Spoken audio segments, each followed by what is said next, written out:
আমি বিরিয়ানির চালটা ধুয়ে ভিজিয়ে রাখবো।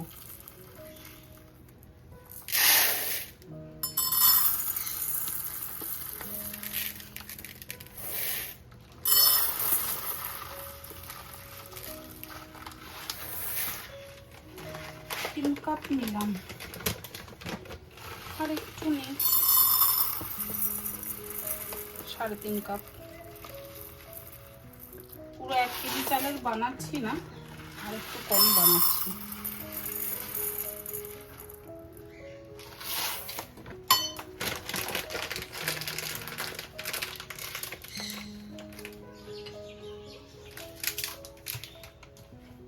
চালটা খুব ভালোভাবে ধুয়ে নিলাম, ধুয়ে এবার ভিজিয়ে রাখছি। বেশিক্ষণ ভেজাবো না, 10 মিনিট। ততক্ষণে আমি ভাতটা বানাবার জন্য জলটা রেডি করে নেব। যে পাত্রে আমি ভাতটা করব সেই পাত্রের মধ্যে আমি কিছু গোটা গরম মশলা দিচ্ছি। গোলমরিচ, ছোট এলাচ, লবঙ্গ, তারপর তেজপাতা, স্টার অ্যানিস, বড় এলাচ, দারচিনি আর জয়ত্রী দেব। এর মধ্যে বেশ কিছুটা লবণ, মানে একদম ভরে ভরে লবণ দেব, যাতে জলটা নোনতা হয়ে যায়। জল কিন্তু বেশ অনেকটা দিতে হবে।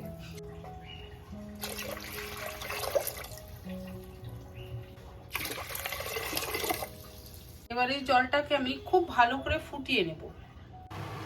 জলটা খুব ভালোভাবে ফুটে গেছে।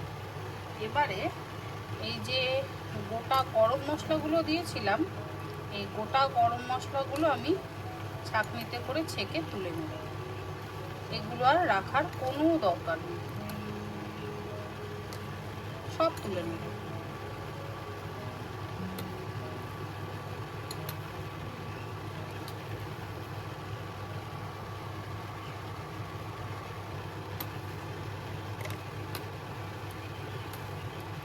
দু একটা যদি থাকে তাতে অসুবিধা নেই, তবে আমি রাখবো না।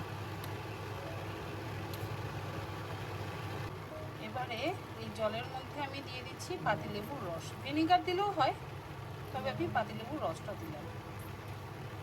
দু একটা পাতিলেবুর বীজ গেল, ওগুলোকেও তুলে দেব।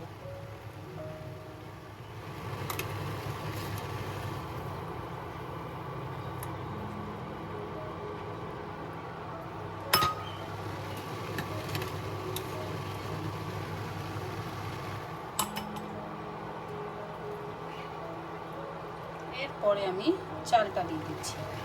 চালটা দেখুন ভালো কিন্তু ভিজে গেছে। এর থেকে বেশিক্ষণ চাল ভিজিয়ে রাখবার একেবারে দরকার নেই, 10 মিনিটে যথেষ্ট। জল ফুটতে ফুটতে আমার চাল ভিজে গেল।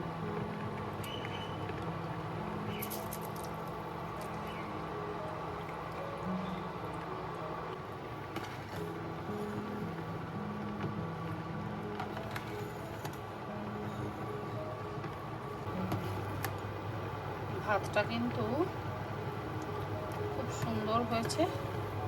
এবারে আমি ইন্ডাকশনের এই টেম্পারেচারটাকে বন্ধ করে দেবো। পুরোপুরি 100% কিন্তু আমি ভাত সেদ্ধ করিনি, কখনোই বিরিয়ানির ভাত 100% সেদ্ধ করবেন। ভাতটা আমি এইভাবে জল থেকে তুলে নেব।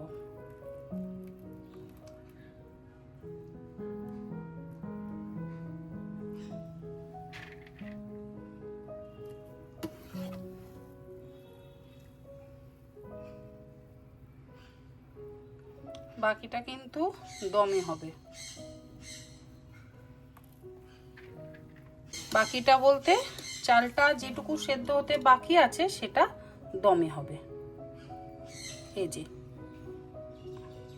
ভাঙলে আধখানা হয়ে ভেঙে যাচ্ছে।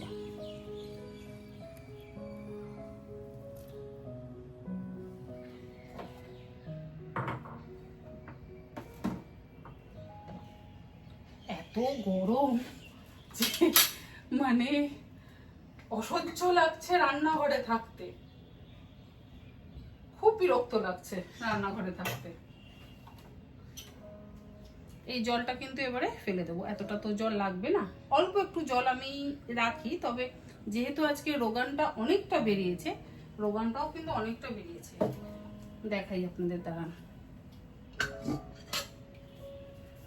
এই যে এই এতটা রোগান বেরিয়েছে, মানে দেখানো যাচ্ছে না ঠিক, দেখাতে গেলে এই কাজ হয়ে যাচ্ছে, অনেকটা রোগান বেরিয়েছে। এই রোগানটাই নিচে দেব, তারপরে মাটনগুলো দেব।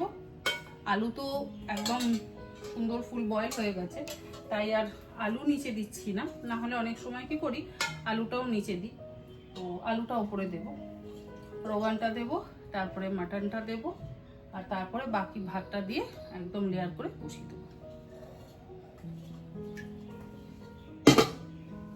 এর মধ্যে তো কিছুটা রোগান দিয়েছি, আর এবারে মাটনের পিসগুলো দিয়ে দেবো। মাটনের পিসগুলো সেদ্ধ হয়ে গেছে,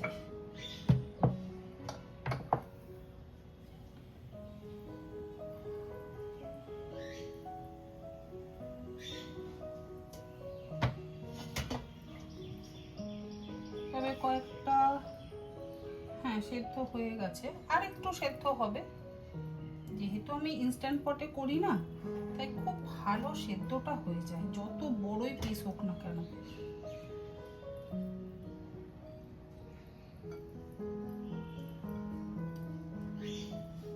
আর এই কাজগুলো আমি একদম হাত দিয়ে করি।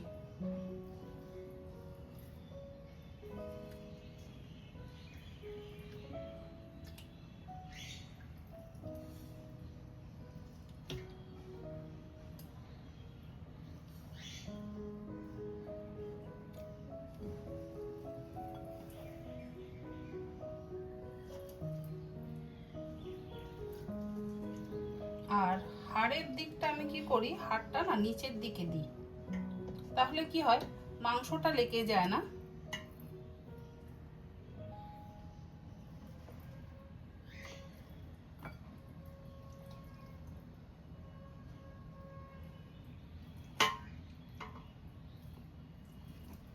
হলো, এই একটা বাটি আলাদা করে নিলাম, এর মধ্যে কিছুটা বেরেস্তা নিচ্ছি।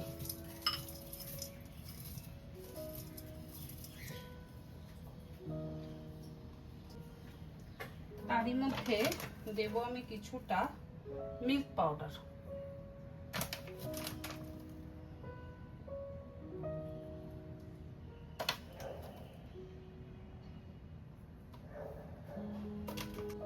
দেব এর মধ্যে বিরিয়ানি মশলা 3 টেবিল চামচ, শাহি গরম মশলার গুঁড়ো 1/2 চা চামচ, আর দেব অল্প একটু লবণ। এবারে খুব ভালো করে মিশিয়ে নেব।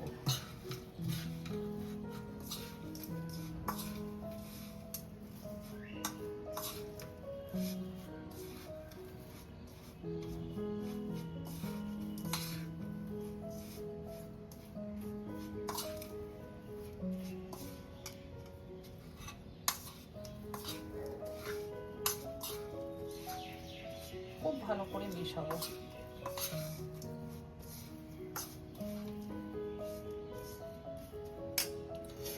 মেশানো হয়ে গেলে কিছুটা আমি এই মাটনের ওপরে দেব।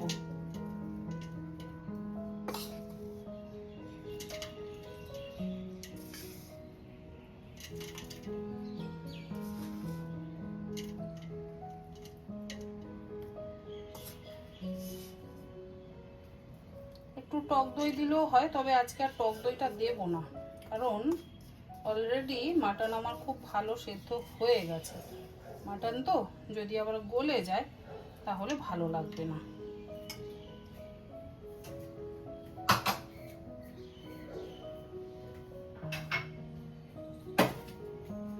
এরপরে এর মধ্যে আমি দেব ভাতটা।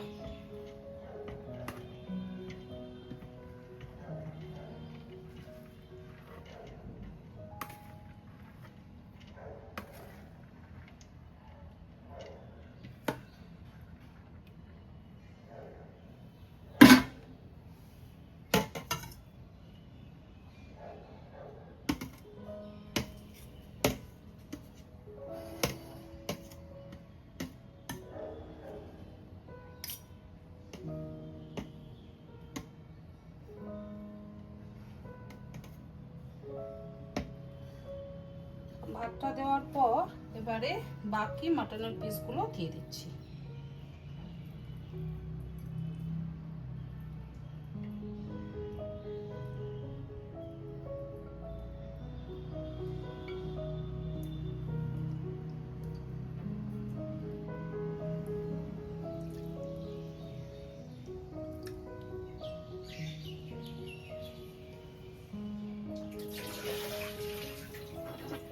এর মধ্যে আমি আলুগুলো দেবো। আচ্ছা, আমি একটু ফুড কালার দিয়ে আলুগুলোকে এরকম হলুদ রং করে দিয়েছি, অল্প একটু ফুড কালার মিশিয়েছি।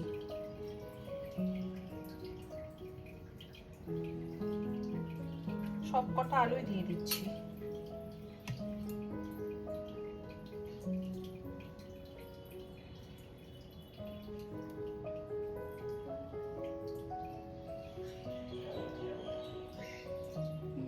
এটাও দিয়ে দিই।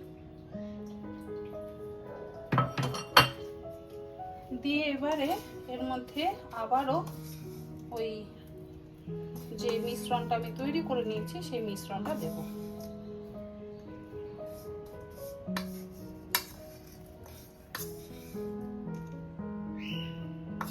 আলু বোখরা আছে কিন্তু তবু আর দিলাম না, দরকার নেই।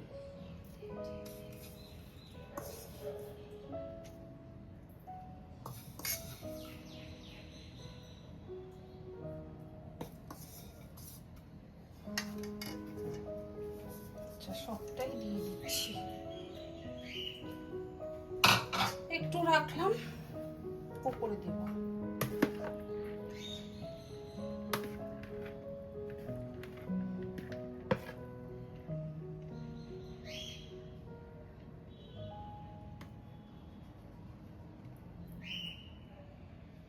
এবারে এই যে যেটুকু বেঁচে আছে সেটা উপর থেকে দিয়ে দিলাম।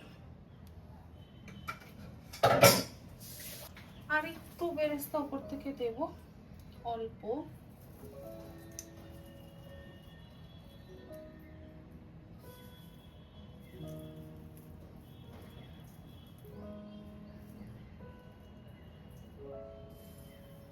দেব এখানে দিদির বানানো ঘি, খুব বেশি দিচ্ছি না, মোটামুটি 2 টেবিল চামচ ভরে আমি ঘিটা দিলাম, ব্যাস।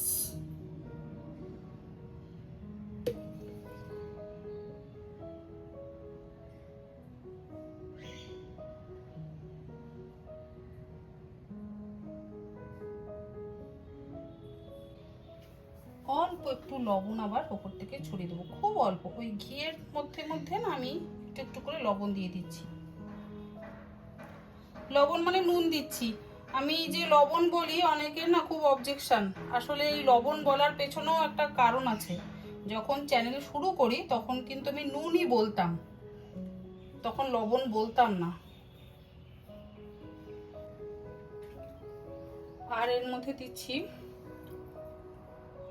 1.5 টেবিল চামচ রোজ ওয়াটার, আর এর মধ্যে দিচ্ছি 1.5 টেবিল চামচ রোজ ওয়াটার, 2 টেবিল চামচ কেওড়া ওয়াটার, 2 টেবিল চামচ পরিমাণে লিকুইড দুধ, 1 পিঞ্চ ফুড কালার, আর 2 থেকে 3 ড্রপ আমি দিয়েছি এসেন্স, মানে বিরিয়ানি আতর। এবারে এটা আমি এইভাবে অল্প অল্প করে কোনায় কোনায় দিয়ে দিচ্ছি, বেশি কালার আমি দিচ্ছি না।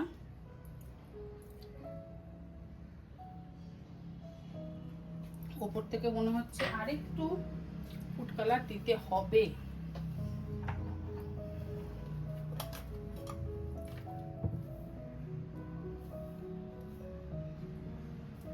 খুব অল্প অল্প করে ফুড কালার দিচ্ছি,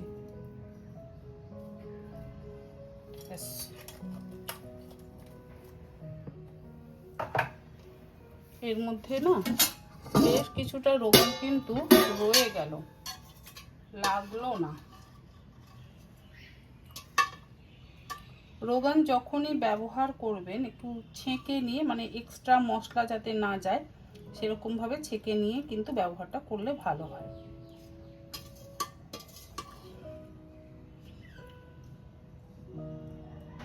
আর দেব না। থাক এইটুকু।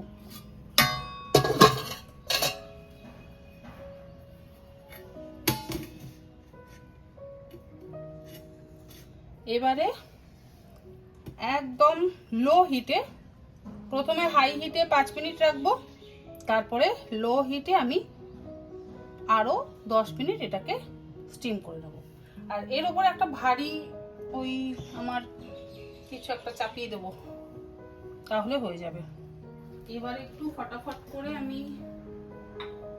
রান্নাঘরটা গুছিয়ে নিই, বড্ড অগোছালো হয়ে গেছে, বড্ড জিনিসপত্র ছড়িয়ে গেছে। বিরিয়ানিটা তো আমি দমে বসিয়ে দিয়েছি, হোক ওটা।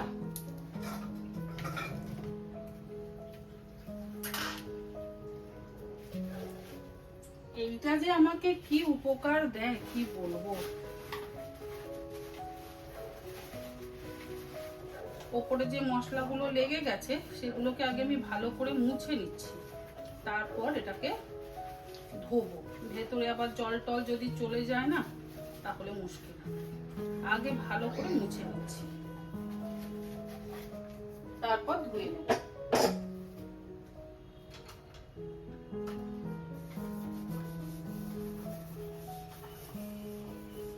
এটা যখনই আমি ব্যবহার করতে যাই আমার মায়ের সেই কীর্তির কথা মনে পড়ে।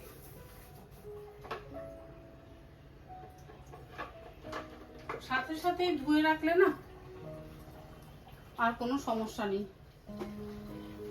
এবারে গ্যাসের ফ্লেমটাকে লোতে করে দিলাম, কারণ আওয়াজ হচ্ছে, একটু শো শো করে আওয়াজ হচ্ছে। যখনই আওয়াজ হচ্ছে তখনই আমি এটাকে লোতে করে দিলাম। আর এই আমার ভারী পাত্রটা উপরে বসিয়ে দিলাম।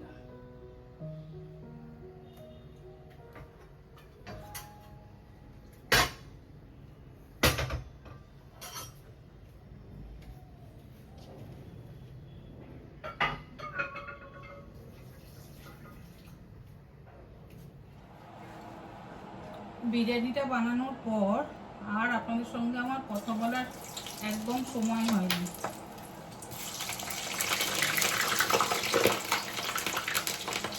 বড্ড বিজি হয়ে পড়েছিলাম। এখন মায়ের জন্য আর আমার জন্য একটু ফ্রেঞ্চ ফ্রাইজ ভাজছি। মা এই আলু ভাজাটা মানে ফ্রেঞ্চ ফ্রাইজ খেতে খুব ভালোবাসে।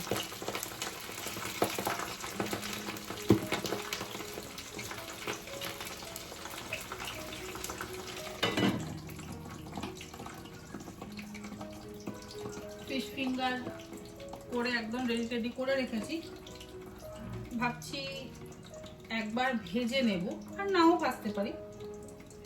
আর কচুরির জন্য পুটুর ভরে রেডি রেখেছি সবকিছু। চিকেন চাপ আর করিনি, কারণ এত খেতে পারবে না আমি জানি। কচুরি, আলুর দম, ফিশ ফিঙ্গার, ফ্রেঞ্চ ফ্রাইজ, তারপরে বিরিয়ানি, তাই জন্য আমি চিকেন চাপটা করিনি। আমি বলি করব, কিন্তু একটা না একটা ঠিক বাদ আমার পড়ে। চিন্তা করে দেখলাম যে না করাই ভালো।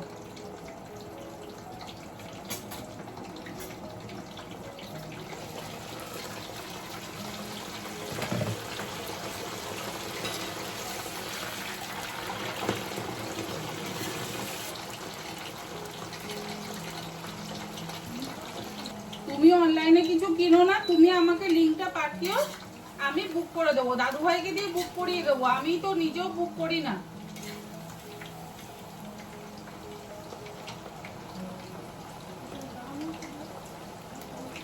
ওরা এখনো আসেনি, আসলে চন্দ্রানী একটু নিজের কাজে ব্যস্ত হয়ে পড়েছে, তো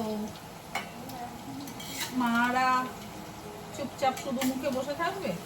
বাবা এসব খাবে না ভাজাভুজি, মা খেতে খুব ভালোবাসে, তাই ভাবছি একটু ফ্রেঞ্চ ফ্রাইজ ভাজলাম।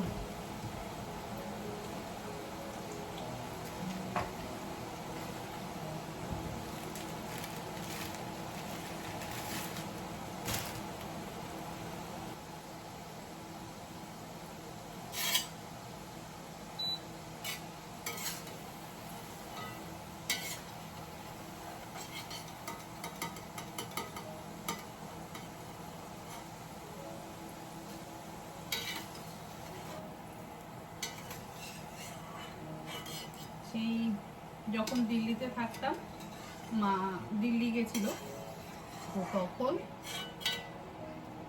দাদু ভাই মানে আমার ছেলে আলু ভাজা খাবো, ফ্রেঞ্চ ফ্রাইজ খাবো, মা সেই বাড়িতে তাড়াতাড়ি করে নাতির জন্য আলু ভাজা ভেজে দিত।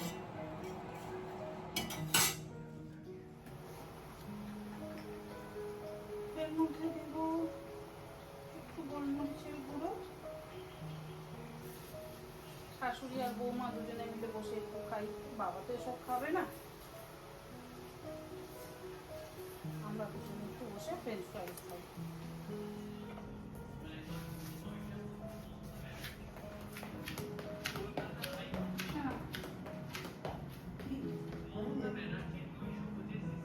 খাও, তুমি তো ভালোবাসো।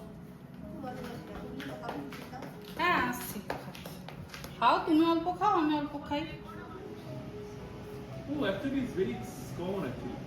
বাবা মুটি এরকম লাগছে কেন? না, এটা কিন্তু অরিজিনাল ছবি। এটা কিন্তু ইয়ে করা না, মানে এটা কিন্তু কাজ দেয়া না, অরিজিনাল। ভালো আছে? যখন গেছে তখন তো মানে প্রায় অচেতনই বলে কোভিড আমিও জ্ঞান এসছে তখন দেখি 4 বছর ধরে আছে।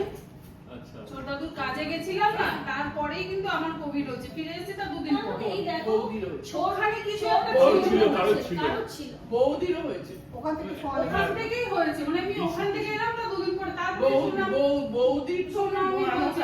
ভয়ানক হয়েছে। দাদার ওদেরও হয়েছিল, তো ওদের কম, ওরা অত আমার ওখান থেকে এসেই কিন্তু ওরা আমার affected মানে হয় না। ওখানে কেউ এসেছিলেন এমন যার ছিল যার ছিল বা যিনি চেপে গিয়েছিল। আর আমার মানে চেপে দিয়ে বাকিদের আমি কি বলতে টেবিলে বসেছিলাম কিছুদিনের সঙ্গে। মানে বিশেষ করে এখন মার্কেটও আছে, Kolkata cafe culture is like expanding, মানে এক্সপ্লোরিং বেশি রাদার দ্যান। মানে instead of I'm বললাম you should name it Tony's kitchen or something innovative because everybody know your mom, Tony's mom. মানে তন্ডি নামটা রাখতে হবে। The brand name it is not. I'm pretty sure it is right. চাকরি করলে আর পয়সা হয়, business করে সাকসেসফুলি হবে রিয়েলি। শোন তার একটা গল্প বলিস। আমার একটা বন্ধু, অবাঙালি বন্ধু, হাজব্যান্ড পিএইচডি করে ওষুধ সঙ্গে ইন্ডিয়া চাকরি করে। তাও কিছু বছর পর চাকরি আর নিয়ে লাগেনি, হয়ে গেছে। He was laid off.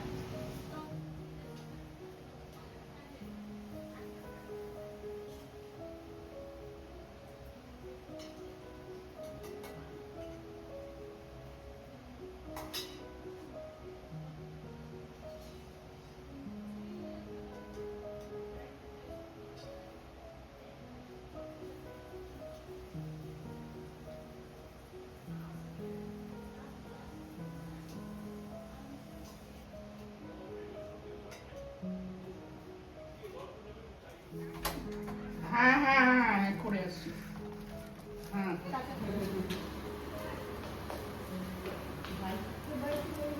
Bye. Bye. Local, তুমি তো মাঝে মধ্যে আসতে পারো। এই আমি দিদিকে টেনে নিয়ে আসি বলেই হয় যে এটা কিন্তু এটা শুধু বিয়ের জন্য, কারণ আমি এসে টানাটানি করি তবেই আসে। ওই গণেশ পুজো আগে থাকতে বলা থাকে। সারাদিন কাজকর্ম করে এখন একটু ক্লান্তই লাগছে, কিন্তু ক্লান্ত লাগলেও উপায় নেই।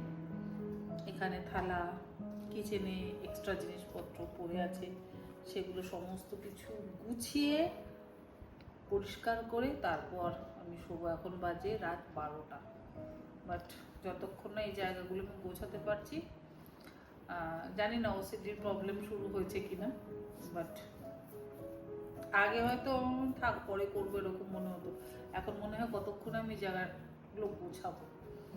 আর চন্দ্রানী একটা ব্যাগ গিফট করে গেল, আর মৌমাসিও একটা খুব সুন্দর স্টোল দিয়েছে। আজকে ব্লগটা তাহলে এখানে শেষ করি, এখন যাই কিচেন গোছাতে, এক্সট্রা যে সমস্ত খাবার দাবার সেগুলো আবার ফ্রিজে তুলবো, অনেক কাজ। Good night.